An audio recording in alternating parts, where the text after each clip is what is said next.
ഇക്കറ്റിൻ്റെ പ്രിൻറ്റിന് similar ആയിട്ടുള്ള ഒരു പ്രിൻറ്റിൽ വന്നിരിക്കുന്ന 40s by 40s ആയിട്ടുള്ള കോട്ടൺ ഫാബ്രിക് 102 രൂപ 1 മീറ്ററിന്. ഈ 40s by 40s എന്ന് പറയുമ്പോൾ കുറച്ചും തിക്കായിട്ടുള്ള ഫാബ്രിക് ആയതുകൊണ്ട് അധികം പേരും നൈറ്റിക്കായിട്ടാണ് യൂസ് ചെയ്യുന്നത്. ഇപ്പോൾ ഞാൻ ഈ വെയർ ചെയ്തിരിക്കുന്നതും ഒരു 40s by 40s ആയിട്ടുള്ള കോട്ടൺ ഫാബ്രിക് ആണ്. ഇതിന് മുമ്പത്തെ വീഡിയോയ്ക്ക് വേണ്ടി ചെയ്തതാണ്. ഞാനത് കുർത്തിയായിട്ടാണ് ചെയ്തിരിക്കുന്നത്. അപ്പോൾ നമുക്ക് അതേപോലെ ഡെയിലി വെയർ ആയിട്ടുള്ള കുർത്തികളൊക്കെ ചെയ്യാനൊക്കെ ആയിട്ടും യൂസ് ചെയ്യാം. വെയർ ചെയ്ത് കഴിയുമ്പോൾ ഇത് ഇക്കറ്റ് ഫാബ്രിക് ആണെന്ന് തോന്നുന്ന പോലത്തെ ഒരു ഡിസൈനാണ് കേട്ടോ. ഇത് വന്നിരിക്കുന്നത് ഒരു റെഡ് പിങ്ക് ആ ഒരു കോമ്പിനേഷനിലേക്കാണ്. നല്ല അടിപൊളിയായിട്ടുള്ള സിമ്പിൾ ആയിട്ടുള്ള കുർത്തികളൊക്കെ ചെയ്ത് നമുക്ക് വെയർ ചെയ്യാം. അല്ലെങ്കിൽ കോട്ട് സെറ്റ് ഒക്കെ ചെയ്യാം, അല്ലെങ്കിൽ ഡെയിലി വെയർ ആയിട്ട് നൈറ്റി ഒക്കെ ചെയ്യാനായിട്ട് യൂസ് ചെയ്യാം. ഇങ്ങനെ ഇരിക്കും. ഒരു സ്ട്രൈപ്പ് പാറ്റേണിലേക്ക് വരുന്ന പോലത്തെ ഡിസൈനും കൂടെ അതിൻ്റെ കൂടെ വന്നിട്ടുണ്ട്.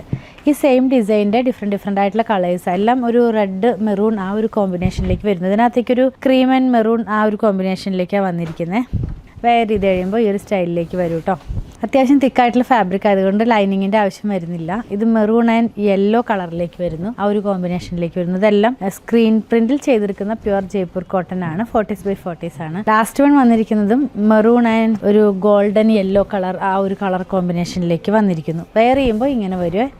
വെറും 102 രൂപ മാത്രമാണ് ഇതിൻ്റെ പ്രൈസ് വന്നിരിക്കുന്നത്. ഇനി സമ്മർ സീസണൊക്കെ അടുത്ത് വരുവാണല്ലോ, അപ്പോൾ നമുക്ക് കംഫർട്ടായിട്ട് വെയർ ചെയ്യാവുന്ന ഫാബ്രിക് ആണ്. പർച്ചേസ് ചെയ്യുന്നതിൽ കൊടുത്തിട്ടുള്ള നമ്പറുമായിട്ട് കോൺടാക്ട് ചെയ്യുക. അതല്ലെങ്കിൽ അങ്കമാലിയിലെ പുത്രൻ വിസിറ്റ് ചെയ്താൽ മതി.